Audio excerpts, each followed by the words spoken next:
Boa noite, gente. Hoje vamos trabalhar o tema 20, o item 20, traição. E o texto é um texto com esse tema, né? O título é esse, Traição, do James Hillman.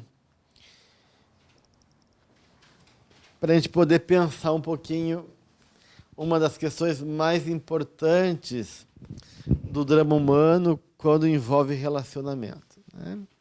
Como é que foi para vocês ler o texto, trabalhar esse texto? Alguém quer colocar? Como é que... Eu acho que, no fundo, nos traz o entendimento de que tudo são lições, né? Seja, eu como mãe, muitas vezes me vi nesse conflito de usar um método mais duro de ensinamento, né? Como o judeu ali no início faz, né? De deixar a criança cair. Eu lembro de uma vez deixar o meu filho tocar na tomada, porque era teimoso demais, né? E tudo é uma proposta de amor, né? Um amor estranho, um amor ânima, como disse, né? Mais duro, mas que para alguns estudantes da vida é assim que distingue, né? O bem, o mal, o bom, o ruim, o certo e o errado. Então, eu achei muito interessante, me perdi em umas etapas ali, como já anotei psicopombo, não sei por que esse termo. Sim. Né? O lado esquerdo, não entendi a que ele se referia. Algumas coisas estou meio enrolada. Ok. Só, claro, o enfoque, né, que ele dá, a questão não é da criança se esborrachar no chão, nem o fato do teu filho ter botado o dedo na tomada. O problema da questão aí da traição é que possivelmente tu tenha avisado o teu filho muitas vezes que não era para ele botar o dedo na tomada e teimosamente ele queria botar, e aí realmente ele tem que ter a experiência. No caso dele é o contrário, né? Ele dizia que podia se atirar, que não tinha problema nenhum se atirar, que ele estaria ali a todo momento e deu essa falsa ideia para o filho, né? Porque no primeiro momento o filho se atirava, o pai estava ali presente, se atirava, o pai estava ali presente, até que quando ele estava lá em cima, ele deixou o filho cair, né? E com essa lição, então, de não confiar, né? Então, essa começa o cerne da questão.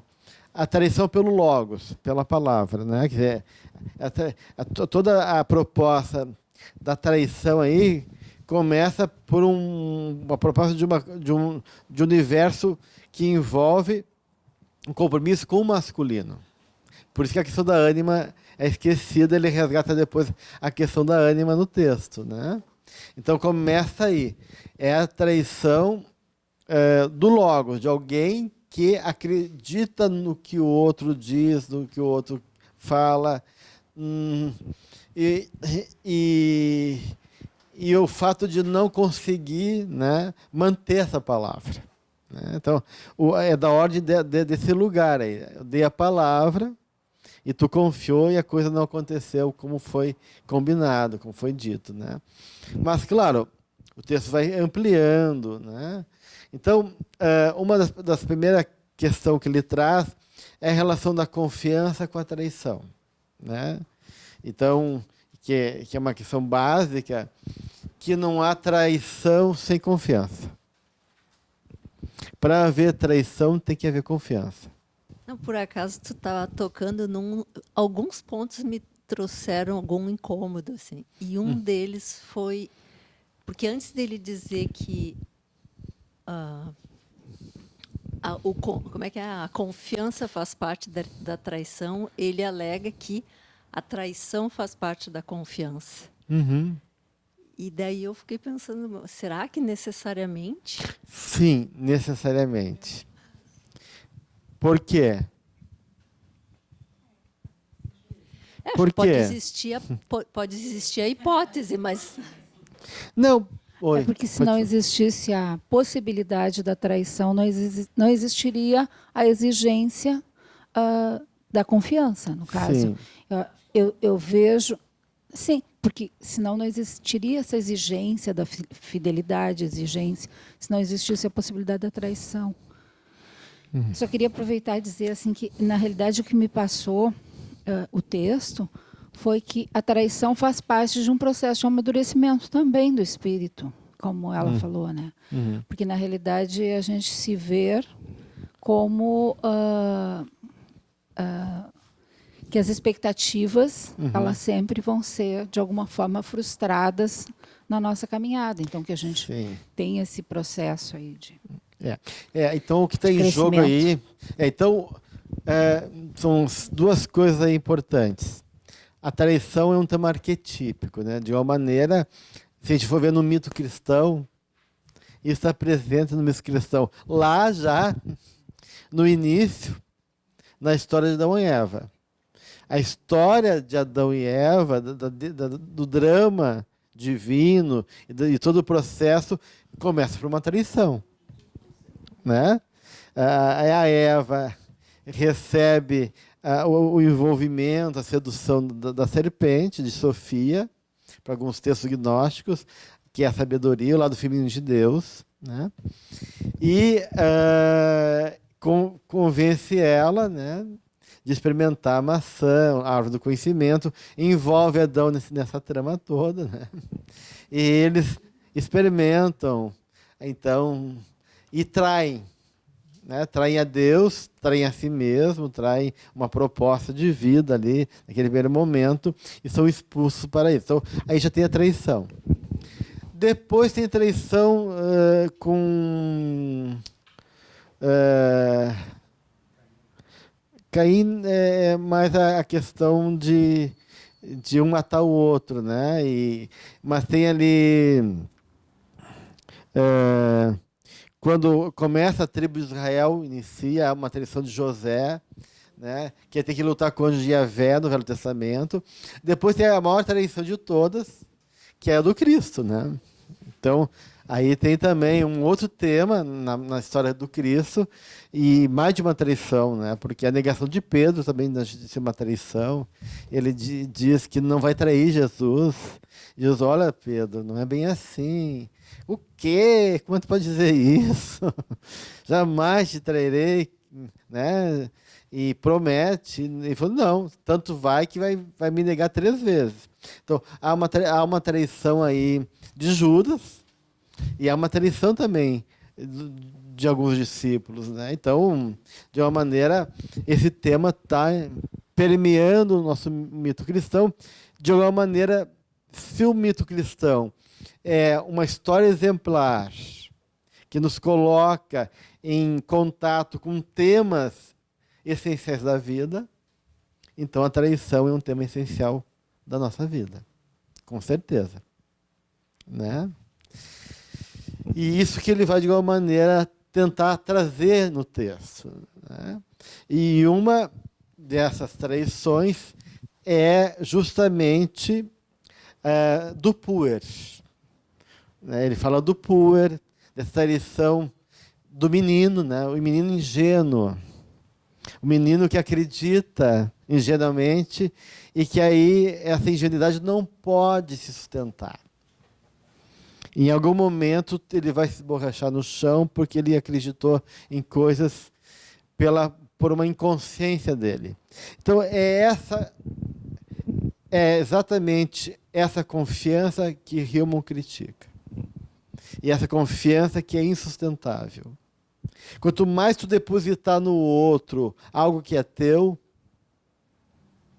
e esperar do outro algo que ele não pode te dar, tu vai ser traído. Então, essa confiança não se sustenta. Porque é a confiança do puer, que não enxerga a sombra, que não enxerga nada, que acha que tudo é lindo e maravilhoso, e o mundo é rosas, né? E lobo mau não existe. Né? Então, é nesse sentido que ele fala assim, que só há traição se houver confiança. Tá? Então, a traição, se não há confiança, se eu não espero nada daquela pessoa, como é que ela vai me trair? Eu não espero, já sei como ela é, entendo a realidade dela, eu enxergo a sombra dela, mesmo que ela diga, não, Gelson, pode confiar, eu sei que não é bem assim. Então, não há traição. Porque, de uma maneira, eu não criei uma expectativa. Porque é dessa traição do logos, da cabeça, não do coração, dessa imagem, de criar uma percepção através de uma ideia que não se sustenta, porque vem justamente desse lugar, né, que está falando aqui. Né? E a traição, então, claro, a gente pode falar de dois tipos de traição, porque essa é a traição da ânima, né? É da negação da ânima. Onde a ânima não é reconhecida, e só pode ser reconhecida quando há traição. Né? Quer dizer, de uma maneira, a traição pode libertar a ânima e o lado feminino poder vir à tona. O reconhecimento do feminino que foi reprimido. Deu para entender isso ou não no texto? Tá. Então, eu vou voltar nisso. Então, assim, ó. Então, claro que toda relação exige comprometimento, né? Do ponto de vista do vínculo. Esse comprometimento, quando esse comprometimento é afetivo, onde tu alimenta e tu sustenta isso, essa traição é mais difícil, né? Porque a ânima já está ali. Mas quando não tem a ânima, não tem as emoções, não estão conscientizadas, aonde tu deposita coisas que são das tuas emoções, do teu feminino não reconhecido, tuas necessidades emocionais no outro, né? E de uma maneira, a traição é a possibilidade de tu se confrontar com esses aspectos inconscientes que estavam ali, né? E aí ela acaba sendo uma necessidade, diferente da primeira hipótese, né? Por quê? Porque a traição devolve para ti o que, na verdade, é uma questão tua. Né? E aí, por isso que vem a ânima, vem a emoção que eu não reconhecia, vem a necessidade que eu negligenciava, vem o compromisso com as minhas questões internas que eu queria depositar e responsabilizar o outro. Né? Então, em todos os momentos, vai ter traição, nesse sentido. Né? E isso se vê tanto também na relação dos pais com os filhos. Né? É comum, né? A gente quer alguma coisa para os nossos filhos e a nossa expectativa toda ela é atraída, porque eles vão para o caminho, muitas vezes, que não corresponde à nossa expectativa. Né? Isso, nas nossas fantasias, naquilo que a gente acha que é ideal para o nosso filho, realmente quando isso envolve a vocação. Então, eu sou frustrado, né? Eu já vi vários casos que os pais são frustrados em alguma profissão. Eu queria ser médico, eu queria ser advogado, eu queria ser sei lá o quê, e como não pude, eu quero que o meu filho responda a isso, essa lacuna na minha vida. Né? E aí tu deposita uma coisa que, na verdade, é uma frustração tua, e chega o filho na adolescência, ele quer viajar o mundo, ele quer fazer literatura, ele quer fazer arquitetura, seja lá o que outra coisa, e que não corresponda à expectativa dos pais. Aí é uma traição necessária. Porque para ele poder ser fiel a ele, né, e não trair ele, porque daí não tem, ou ele trai ele e se compromete nessa confiança depositada dos pais em cima dele. Então, se ele continuar querendo responder a essa confiança, ele vai realmente ter que trair ele, ou ele tem coragem suficiente para fazer uma opção por ele e tem que trair os pais. Então, isso é uma questão que se apresenta na nossa vida em vários aspectos. Né? Não só, estou pegando um exemplo que é bem claro, Mas se a gente for ver isso nas dinâmicas relacionais, que nos envolve as parcerias e processos humanos, isso vai estar presente. Né? Então, é nesse sentido que só a traição se tiver confiança. Há uma relação de correspondência, e um depende do outro, um precisa do outro para existir. Como se fosse um par de opostos, complementares, mas chama em psicologia de cisídia. Cisídia é o par de opostos. Então, a confiança é o elemento que complementa e, ao mesmo tempo, se opõe à traição. Então, uma coisa está vinculada à outra. Se não tem uma coisa, não tem a outra. E vice-versa. Necessariamente vai acontecer ou eu traio o outro ou eu traio a mim mesmo? Ou posso entrar, em determinadas situações, entrar no equilíbrio disso? Não traio nem o outro e não estou entrando em conflito comigo mesmo. Se o outro tem expectativa, se há um compromisso de confiança, não tem como ter esse equilíbrio. Não tem como ter esse equilíbrio.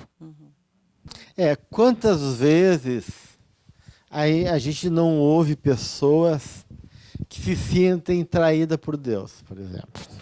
Né? Vamos pegar um outro exemplo como... não, eu me senti... Por quê? Porque que era uma fantasia ingênua, né? Então a pessoa está nesse lugar alienado, né? Porque ela criou uma fantasia achando que Deus... Por isso que é uma fantasia do pur. Né? Eu acho que o mundo vai me prover tudo e que eu estou garantido, porque é isso que o menininho da piada do inicial do rimo acredita, que ele estava garantido, que o mundo não tinha dor, não tinha sofrimento e não tinha surpresa, né? Que a vida era feita desse lugar sempre disponível e tendo sempre esse aporte, né? E de repente, né, quando o pai sai e deixa o filho se esborrachar, ele desperta para uma realidade e aí ele toma consciência, ele sai da alienação.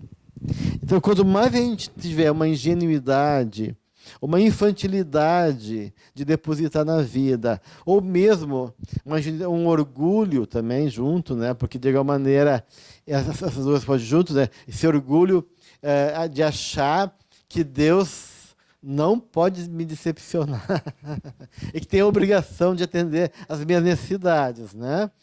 Então pode ser uma ingenuidade, pode ser um orgulho ou as duas coisas juntos, né? Eu rezei e Deus não respondeu a minha prece. Eu fiz a promessa, eu sou um cara bonitinho, limpinho, né? E Deus... Então, isso é uma fé protestante, né? Que essa ideia de que se tu cumprir, Deus vai te retribuir em dinheiro, saúde, prosperidade, né? Então, isso é uma confiança que compromete um outro no lugar que o outro não falou que ia estar. Né? Não me comprometa assim. Né? E isso acontece na terapia também, gente. Quando o paciente idealiza muito o terapeuta, onde a pessoa não pode ter sombra, coitado, não pode ser humano, né? Não pode arrotar, entre outras coisas, né? Não pode estar cansado, não pode... Né? Então, de repente, né, aquela pessoa está muito idealizada, daí há o perigo de que toda a sombra fica com o paciente, né, e toda a luz fica para o terapeuta. Né? Ou toda a ingenuidade e infantilidade de achar que o terapeuta vai responder a esse Deus, né, que compreende sempre, que atende sempre os telefones, que sempre tem um espaço para acolher. E não é assim, né? O terapeuta é gente e é, muitas vezes, complicado também. Né? E aí, quando o terapeuta não responde a esse ideal, vem aquilo que a gente chama na antropologia a morte do xamã. Né? Daí o terapeuta de Deus se torna o desgraçado. Né? Né? Porque daí ele realmente não sustentou essa imagem idealizada e eu não consigo suportar esse lugar. E aí eu abandono a terapia, fico falando mal do terapeuta e assim por diante, porque me traiu. E daí o paciente se sente traído pelo terapeuta, né? E na morte do xamã tem exatamente isso, que o xamã, o pajé na tribo, ele é o representante do self. Ele encarna simbolicamente o self coletivo, ou seja, ele que é o elemento de sabedoria, aquele que é o elemento autorregulador dos processos da tribo, o que conversa com os espíritos, o que tem a saída dos remédios e assim por diante, né? Então, quando acontece uma epidemia, por exemplo, causada por um homem branco que passou por ali, né, de gripe, e o xamã não consegue dar conta de responder a isso, ou de encontrar uma cura, o que os índios pensam? Que o mal está com o xamã. E aí ele tem que ser sacrificado, para que, junto com a morte dele, o mal seja expurgado. Então, é a morte do xamã. Então, quando as idealizações são muito grandes, é a morte do xamã. O cara era tudo de bom. Um dia, né, aquela amiga que tu tem, né, que é para todas as horas, que está sempre disponível, lá. Daí um dia tu está de guampa virada, está chateada, e a amiga também está. Daí tu pede, espera que a amiga te compreenda, a amiga te dá umas patadas, porque e aí foi essa amizade, né? Porque não teve chance de tu reconhecer que o outro estava num lugar, né, que tu esperava dela, eu esperava de ti, eu nunca imaginei que tu ia fazer isso comigo, aquelas coisas todas que a gente diz, né, e que a gente também deposita em Deus, né? Ah, não, eu fiz tudo direitinho, né, eu fiz tudo uma coisa legal e Deus me apronta essa, né? Agora azar, vou virar o tacho, vou chutar tudo em minha volta e tudo que se exploda. E daí tu fica revoltado com o outro, né? E aí tu se sente traído por Deus, né? E aí tem umas frasezinhas, né? O Pedro fala, Deus não trai. Então não espere nada, né? Não crie expectativa, né? Que daí Deus é fiel, né? Coitado, né? E a questão da fé, como é que fica, Gelson? Porque quando, principalmente, lógico, quando a gente está em situações difíceis aí, que a gente reza mais, né? Sim. E a gente coloca toda a confiança, né? Não, eu tô pedindo, Deus vai me atender, isso vai se dissipar, qualquer coisa assim. E aí a coisa não acontece. E aí... É que tá, é que a gente acha que ele vai entender a partir da perspectiva desse ego desesperado. E Deus não atende ao ego, ele atende à alma, o que é diferente. Então, o que a alma necessita? Não o que o ego está pedindo. Então, eu estou aqui borrado de medo, eu estou aqui me achando incapaz, e estou pedindo a salvação divina para não ter que enfrentar tal situação. E a vida me empurra para aquilo. Foi pior, porque depois que eu rezei, piorou a situação. Além de não ter me ouvido, porque ficou bravo de eu ter pedido isso, né? E aí a gente acha que né? Aqui está essa fé ingênua, né? Mas Deus, de repente, está acreditando em nós. Ele também confia na gente. Então, na verdade, ele nos confronta com um aspecto emocional nosso negligenciado. Tem a ver com aquela historinha que eu já contei, do cara que estava levando o imperador chinês e o ministro para passear de barco, né, enquanto eles conversavam sobre as questões problemáticas do reino, o imperador gostava de estar ficando navegar ali perto, né, do reino, né, só que o remador, o condutor do barco, não sabia nadar. E num dia de tempestade ficou com medo, muito medo, e não teve audácia de cutucar o imperador, mas cutucou o ministro, pedindo que intercedesse por ele. Olha, eu estou com muito medo, eu não sei nadar, né? Não dá para a gente voltar para a terra firme, né? Olha, pede para o seu súdito fiel, né? Estou aqui sempre disponível, é a primeira vez que eu peço, né? Daí, de tanto insistir, o ministro falou, não, tudo bem.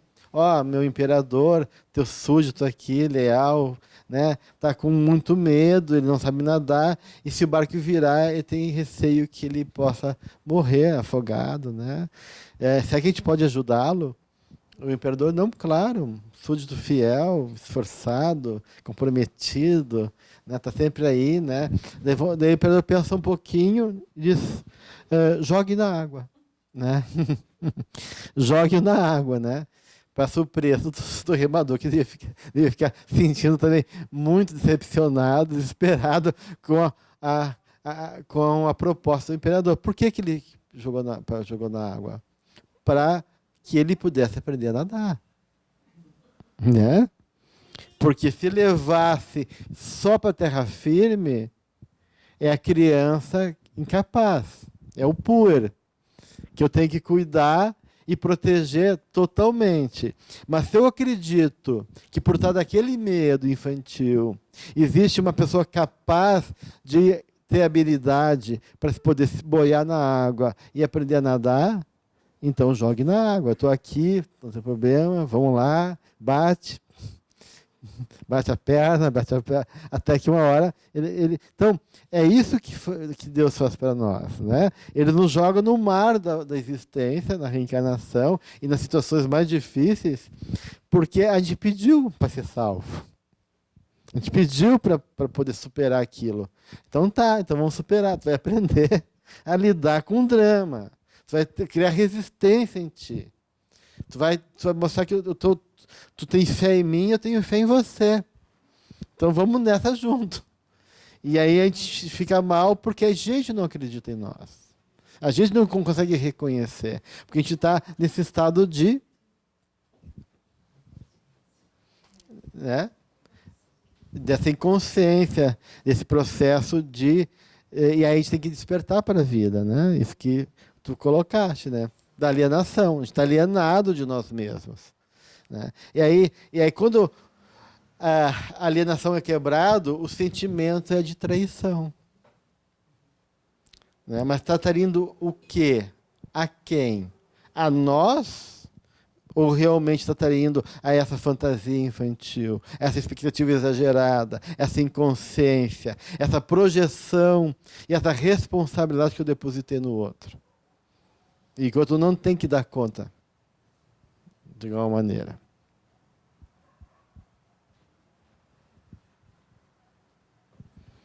Então, quantas pessoas, vamos pegar agora o relacionamento afetivo, que todo mundo diz, não case. Tu tem certeza que tu quer casar? Olha só, a barba azul. Olha só, as garrinhas. Olha só a criatura. Aí tu é displicente contigo. Ou tu é muito onipotente. Não, isso eu dou um jeito. Não, isso não vai ser assim. Não, ele vai mudar. E daí te desculpa. E chega lá quando dobrar a esquina, tá lá, né? E aí tu se sente chateada, culpa o outro, mas não tem como culpar o outro, porque de uma maneira o mundo todo sabia, tu também sabia, tu só fez de conta que não, mas tu sabia. Então, muitas vezes, o problema da atenção do outro não é que a gente não saiba e que o outro vai estar aí, que é o momento, seja que traição for, né?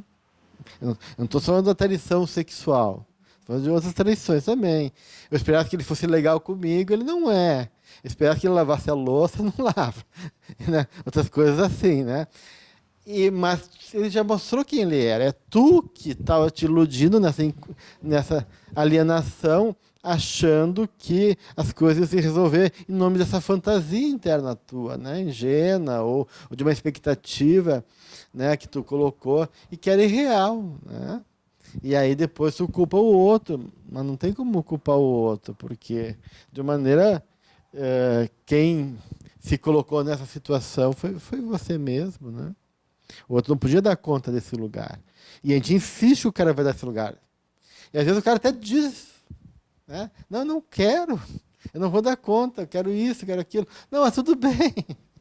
Né? Diz, não, eu quero a minha liberdade, eu não me sinto capaz de casar, eu não quero pensar nisso. Não, daí vem a moça e chora, porque estou há 2 anos noiva e tu nunca pensou nisso, porque o amigo já casou, porque a fulana já ganhou anel de compromisso.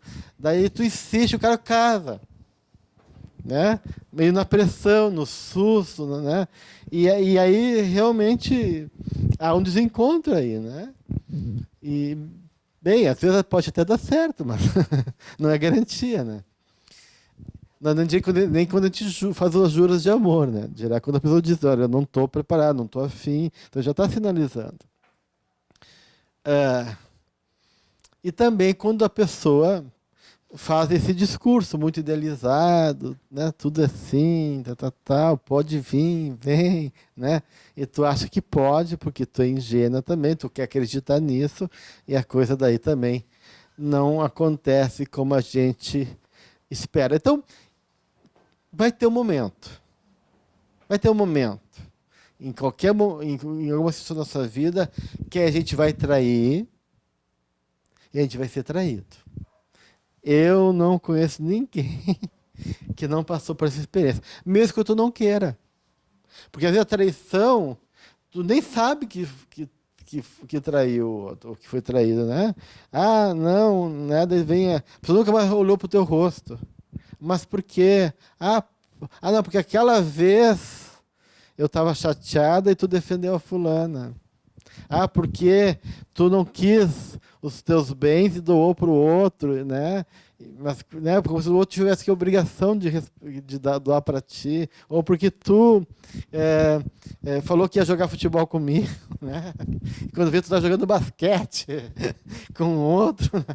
E assim por diante. Sei lá o quê. Qualquer motivo aonde tu assume esse lugar de que tu pode ser você, pode dar margem para ser mal compreendido e gerar um sentimento de traição para o outro. E mesma coisa a gente, né? Se sente traído porque eu esperava de tal pessoa, tu tem certos valores, certas crenças, aí tu esperava e a pessoa não deu e tu decepcionou. Mas ele disse que era espírita, eu bati às 4 da manhã lá, na porta, porque queria um passe, e ele falou assim, eu não posso, estou dormindo. E, como é que um espírito não me abre a porta às 4 da manhã, né? Tal. Então, essas coisas assim, né? Que a gente acaba fazendo e que é um elemento que é próprio dessa dinâmica. Então, o que ele está trazendo no texto é isso. Esse movimento. E por que a traição libera a ânima, né? Que ele vai dizer que a traição vai trazer cada vez mais perto daí o feminino, que foi negligenciado, que foi relegado, que está desconhecido, porque justamente a ânima representa esse aspecto das emoções, do sentimento. E esses processos de traição acontecem justamente porque eu não reconheço a minha necessidade, o meu potencial, as minhas emoções, e por não reconhecer, eu faço compromissos inadequados. Né? E aí, quando o outro me trai, essa realidade interna que eu desconhecia, minha necessidade, minha carência, minha expectativa emocional, ou meu potencial, eu sou confrontado com isso. Então, por isso que, de uma maneira, esse processo da traição vai, de certa forma, provocar o encontro com meus aspectos emocionais inconscientes.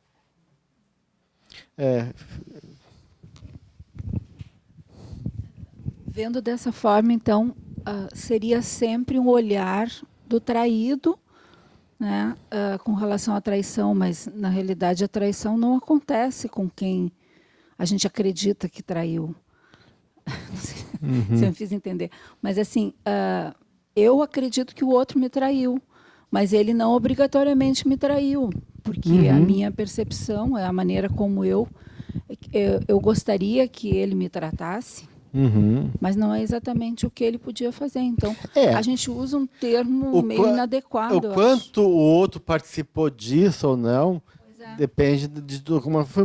O outro pode ter reforçado isso de uma maneira, né? Porque o outro pode estar também inconsciente dele mesmo, né? Quer dizer, é uma inconsciência dos dois. Não, Gelson, tu pode me levar lá? Posso. Tu vai comigo mesmo? Vou. Não é fácil, vamos lá. Né? E eu acho que eu posso. E o outro está precisando de mim, acho que eu estou aqui perto, ele escolheu eu, mas não pensou direito. E muito menos eu. Daí eu não dou conta. Né? Então, mas eu também tenho essa fantasia. Então, realmente, eu traí uma expectativa e de uma maneira, eu assumi esse compromisso na palavra que ia fazer isso. Mas uma coisa é a palavra, outra coisa é a teoria. Outra coisa é a emoção, é a minha ânima. Ali por pena, por dó, eu falei, sim, vou.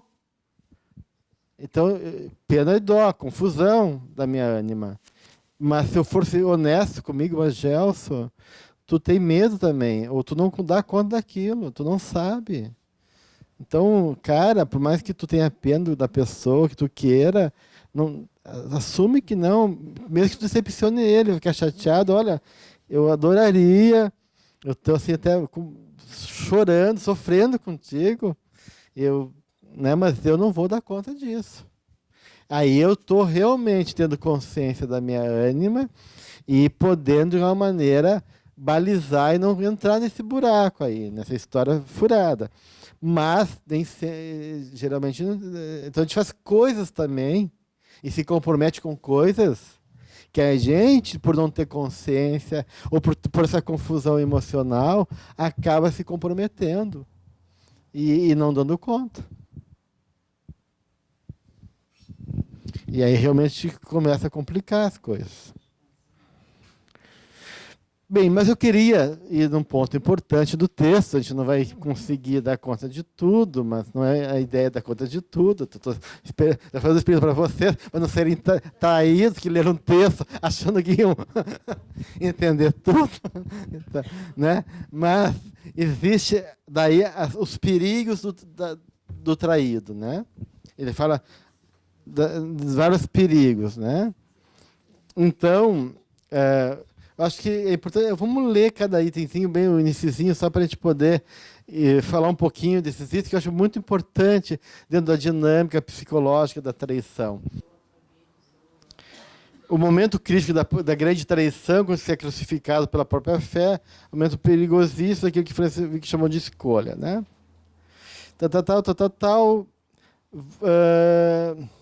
Mas antes de dirigirmos nossa atenção para as possíveis consequências aproveitáveis da traição, né? Tem o processo rico de aprendizado, vamos nos deter um pouco nas opções estéreis, aquelas opções comportamentais, aquelas reações que não ajudam em nada e que são pontos perigosos em relação à traição. Então, o primeiro desses perigos é o espírito de vingança. Olho por olho, dente por dente, mal por mal, dor por dor. Para alguns, vingança é algo natural, imediato, sem contestação. Então, o que acontece? Por que a vingança não é um bom caminho, segundo o Hillman aqui? Né?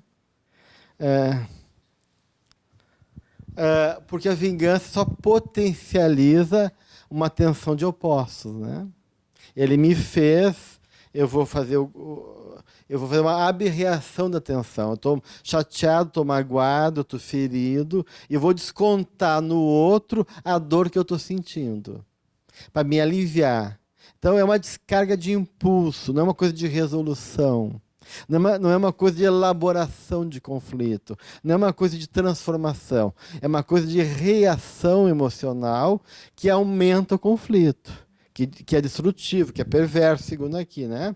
Permite apenas a ambição de intenção quando a vingança é adiada e vai se tornando intriga, dissimulação e espera do dia da caça, começa a cheirar a perversidade, alimentar fantasia de crueldade e rancor. Né? Então, e outra, né? Tu vê o outro como a sombra, né? Ele virou toda a sombra, todo o mal está nele. Então, Então, ele traz São Tomás de Aquino, diz, o que tem que ser vingado é apenas o mal, e não quem perpetuou o mal. Né? A questão não é a pessoa, mas sim aquele mal, aquele estado, aquela situação que foi gerada. Então, essa que tem que ser olhada e combatida, e não a pessoa que foi agente dessa atitude que te fez sentir traído. Então, a vingança não resolve, não cria consciência, não dá conta do conflito, apenas uma descarga pulsional que alimenta mais o conflito. O segundo perigo é a negação, né, que ele fala aqui. E aí ele coloca: se uma pessoa é traída em um relacionamento, sente-se tentada a negar o valor da outra pessoa, a ver instantaneamente à sombra do outro uma vasta couraça de demônios viciosos que, é claro, simplesmente não estavam presentes quando ainda existia a confiança primordial. Essa confiança primordial que está chamando essa confiança cega, ingênua, né, alienada. Esses aspectos hediondos do outro subitamente revelados são todos compensações. Uma enantiodromia de idealização prévia, ou seja, enantiodromia é uma oposição, uma virada. Tu vai de um oposto para o outro. Eu falei que quanto mais idealizada é a pessoa, quanto mais inconsciente tu tem dela, mais que te colocar nela, mais a traição vai ser violenta, e aí eu só enxergo, essa é a morte do chama, eu só enxergo ruim nela. Ela virou o diabo. Né? Mas cadê aquela pessoa de 20 anos que eu confiava, que a gente trocava, que a gente viajava junto, que a gente compartilhou as intimidades, o mesmo quarto de hotel várias vezes, que a gente caminhou quilômetros, chorando juntas, sei lá o quê, né? Vai tudo embora. Né? E a pessoa virou essa diaba aí que eu não quero nem enxergar, e aí eu só falo mal da pessoa, eu estou destruindo ela a todo momento, e aí ela virou a pessoa mais perversa da face da Terra. Tem alguma coisa errada. Por que ela serviu durante 20 anos? E agora ela virou o demônio. Então eu estou negando o aspecto positivo dela porque eu estou na ferida. A ferida ingênua e no melindre, né? Que é no orgulho. A pessoa melindrada é a pessoa ressentida que não consegue suportar o não do outro, a decepção do outro. Quando tu decepciona, daí tu fica nesse lugar e aí tu não pode reconhecer o valor dela pelo teu orgulho. E porque no fundo essa dor é porque tu precisa dela. Porque realmente ela era importante para ti. E justamente por tu reconhecer de novo a ânima, a importância, o valor, o sentimento, tu tem que negar e compensar. Então eu não preciso do outro, ele é o diabo, ele é o inferno, ele é o atraso da minha vida, eu não quero nem saber, nunca mais. Né? E eu já vi coisas terríveis do ponto de vista assim, pessoas que saíram de uma instituição porque se sentiram saiu traído, depois de investir anos de energia, dinheiro num projeto, né, porque o grupo não contou para ela uma situação, ou não, né, então, e ela daí e todo aquele bando de convivência, de crescimento, de amizade, vai tudo embora porque ela não suportou esse lugar, né? Então a gente vê isso, né, dessa negação do outro lado, né? A pessoa daí fica negando. Por quê? Porque estava nessa confiança primordial, nessa idealização quase patológica, né? Uma idealização acaba indo para esse... Então, o que o Hillman coloca? Olha que genial, que interessante. O choque da revelação súbita, que é a traição, a traição como o choque da revelação súbita, indica o quanto era grosseira a inconsciência prévia da ânima. Então, como era grosseira a inconsciência da minha ânima, ou seja, a inconsciência de mim mesmo, das minhas necessidades, das minhas emoções, das mesmas questões internas, pois devemos admitir que sempre há um lamento amargo por uma traição. Que sempre que há um lamento amargo por uma traição é porque existiu um contexto de confiança primordial, de inconsciente inocência infantil, em que se reprimiu a ambivalência. Eva ainda não tinha entrado na cena, ainda não fora reconhecida como parte da situação, estava reprimida. Né? Então, ou seja, né, os aspectos emocionais que estavam envolvidos na relação, e muitas vezes, como diz o Rimo aqui, julgamentos de valor, não eram admitidos, não eram reconhecidos. E aí tu nega o valor do outro, porque tu estava negando o valor do que o outro tinha para ti, negando suas necessidades e tudo posição no outro. O outro não pode ter mais aquele valor, tu tira tudo do outro, achando que o outro não tinha capacidade. Tu retira tudo, vira as costas, e aí o outro se torna daí uma pura sombra, né?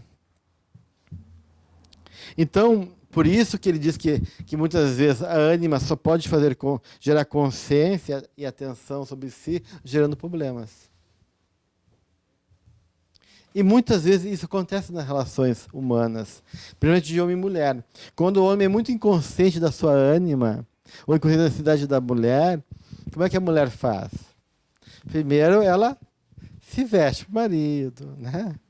Primeiro ela faz a comidinha, ele não dá bola, ele negligencia, não leva ela para passear, não dá nenhuma florzinha, nem elogia, né? Mínimo elogio, né? A criatura, nem isso, passa batido. Bem, né? Aí a criatura vai lá, né? Porque é o que ela quer. Não, ela não quer, não é comidinha, não é. Ela quer o envolvimento, o afeto, aquela coisa assim, e não vem, né? E chega, como é que ela vai fazer isso? Gerando problema, né? Cria uma situação, né? E assim vai. Então, as coisas acontecem mais ou menos dessa maneira. Então, a ânima cria problema, né? Quando a mulher pergunta, você me ama? Né? Pela milésima vez, né? Não é porque ela não sabe, porque toda mulher sabe, gente. Se é uma coisa que a mulher sabe, esse homem não é. É porque o homem faça consciência do seu sentimento. Cara, acorda, estou aqui, tu me ama, né? Eu sei que tu me ama um pouco, menos pouco, mas eu quero que tu viva, sei que seja a minha metade, um terço disso, um décimo disso, mas pelo amor de Deus, né? Traga para fora isso aí, né? Então, a ânima tem esse tipo de ardil, né, de provocação, às vezes ela se junta com a sombra, justamente para provocar o movimento, né, de despertar isso de uma maneira e tentar gerar algum tipo de consciência. Não, eu lembrei agora da questão do reforço do comportamento negativo. Né? Quando a pessoa expõe um comportamento negativo para chamar atenção, sim. E aí sim ela consegue. Isso. Porque normalmente a gente não valoriza o comportamento positivo. Isso. Então, o comportamento negativo é que acaba surtindo efeito. A gente vê isso em cachorro e em criança, né? O cachorro, tu ralhou com o cachorro que tu tá feliz com ele, né? Bem ou mal, tu deu atenção para ele. Ele tá ali passando o rabinho, tu tá indignado porque ele quebrou teu vaso, rasgou teu chinelo, mas ele te esteve ali naquele momento. E a criança também tem, ralha comigo, me xinga, mas eu tô tendo teu afeto, né? É mais ou menos isso. O outro perigo que ele coloca é o cinismo. O mais perigoso é o cinismo. Decepção amorosa, desapontamento com uma causa política, uma organização, com um amigo, um superior, um analista, conduz a uma mudança de atitude na pessoa traída, que não só passa a negar o valor do outro, daquela pessoa particular e do relacionamento, como também todo amor passa a ser considerado falsidade. As causas são para os ingênuos, as organizações, armadilhas, hierarquia, mal, e análise nada menos que uma prostituição, lavagem cerebral e fraude. vira tudo, né? Seja inteligente, fique alerte. Apanhe o outro antes que ele o apanhe. Melhor sozinho. Tudo bem comigo. José, o verniz para esconder a cicatriz de uma confiança perdida. Com os restos desfeitos do idealismo, improvisa-se a filosofia agressiva do cinismo, né? A pessoa fica cínica, uma pessoa cínica, então ela começa a criar uma psicologia de desqualificar e se defender da traição para o cinismo, né? Então, aí eu trato tudo como sendo falsidade, tudo como sendo, né? E aí eu também fico no cinismo, então eu fazia o jogo porque eu não confio nas pessoas, eu faço um sorrisinho assim, mas no fundo, né? Eu estou só fazendo esse jogo, porque no fundo eu não confio no filho do outro, então eu faço esse jogo do sorrisinho para poder criar um clima, mas no fundo eu não estou nem aí. Então, esse jogo cínico, né, que ele fala Quines, que é o cão, né, o cão na alquimia, o cão Quines, o azul, o cão que tem o focinho para baixo, só vendo lixo e sujeira, né, cheirando e buscando os detritos, né? Então, essa pessoa fica buscando só coisa ruim, de uma maneira, né? E de uma maneira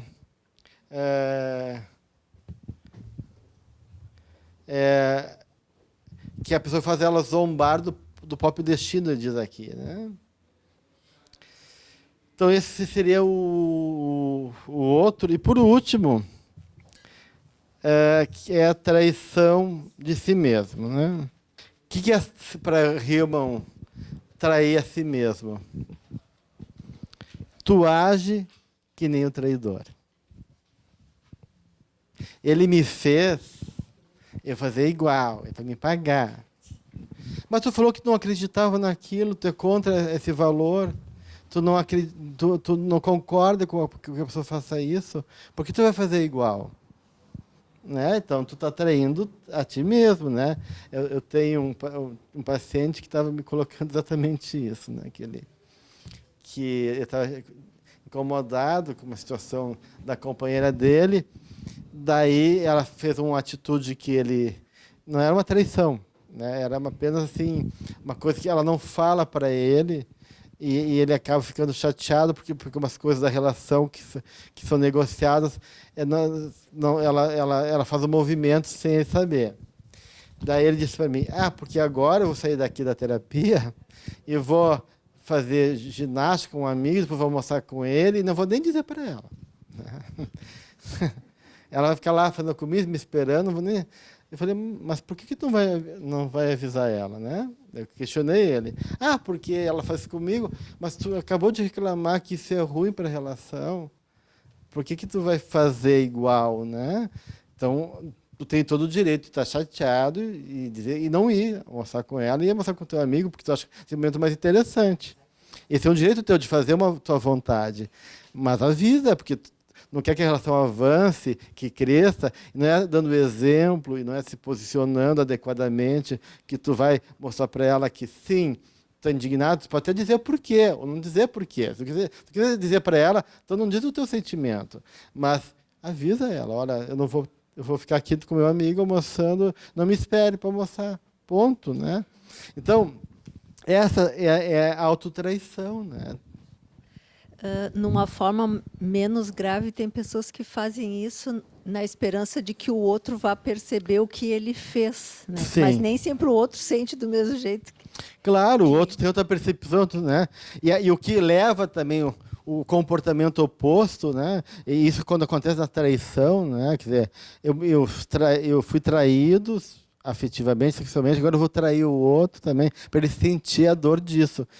Mas, né, é diferente, não é assim que se resolve, e aí as pessoas ficam nesse jogo, e ela está traindo realmente o princípio dela, ou ela está revelando também que ela é, né? Daí a ânima está vindo aí à tona, né? Mas a pior traição é essa, né? E de poder, de uma maneira, tu acabar agindo de maneira ao que tu criticava no outro, né? Agindo de maneira sórdida, cega, que tu atribuiu ao outro. E ele fala mais uma outra questão aqui, que... tem uma coisa interessante aqui. No final, o distanciamento de si mesmo após a traição é em grande parte para se proteger. não se quer ser ferido de novo, já que a ferida resultou justamente da revelação daquilo que se é, começa a evitar viver de novo a experiência assim. De modo que se evita, traz-se a si mesmo, deixando-se de viver uma etapa da vida, que é suportar a dor, fazer consciência, elaborar a relação, ou vou me separar, ou a gente vai crescer junto, vamos fazer terapia junto, ou vamos ver que questão está aí, se essa traição tua não tem a ver com o meu comportamento também, porque às vezes a pessoa age, né? Um atua, mas o processo envolve os dois, né? Então tem muitas questões em jogo aí que a gente não pode só colocar num lado da moeda, né? Porque uma questão é o comportamento daquele que traiu, mas outra é a dinâmica e o processo que gerou aquela traição, e outro pode ter feito de tudo para ser traído também, né? Então tem tudo isso que está em jogo. Daí ele coloca aqui: assim recusamos ser o que somos, começamos a ludibriar a nós mesmos com desculpas evasivas, transformando-se a autotraição em nada menos que a definição de Jung para a neurose, como um sofrimento inautêntico, sem sentido, né? Deixa-se de viver a experiência pessoal de sofrimento para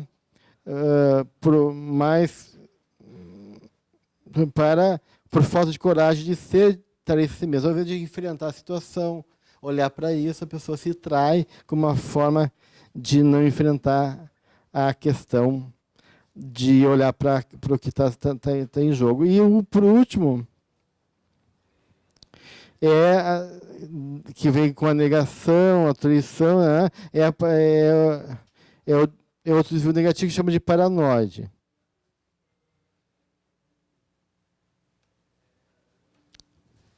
Que é um jeito de pensar pela cabeça e se afastar do afeto, né?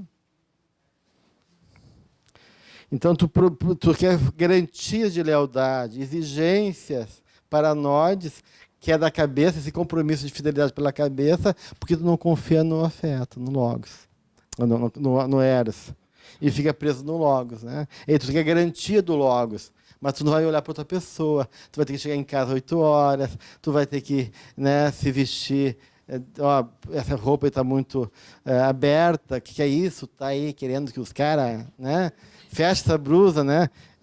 Como se o afeto tivesse comprometido com um jogo daí de proteção, né? E que, na verdade, não sustenta pelo amor, a pessoa não confia no afeto e não olha para essa questão, né? E aí, como ele fala, tem mais a ver com o poder do que com o amor. Então, isso são algumas questões importantes que o texto traz, né, da grande complexidade que é essa questão na vida de todos nós. E com isso, a gente encerra a traição de hoje.